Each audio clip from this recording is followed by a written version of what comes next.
акнун аҷобат надорад ки ситораҳо фариштаеро наҷот медиҳанд.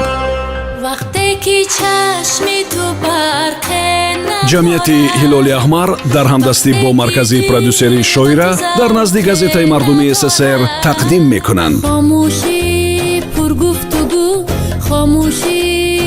барномаи нахустини консертии ҳунарманди маҳбуб ситораи кароматулло аз хайру саховат оғоз мешавад.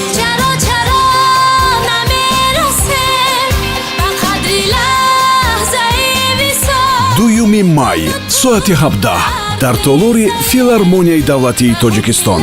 телефонҳо барои дархости чипта 93 469 6953 902 71 83 69. маблағи консерт барои табобати тифлаки бемор сарф мешавад. биёву дар наҷоти тифле ҳамдастӣ кун.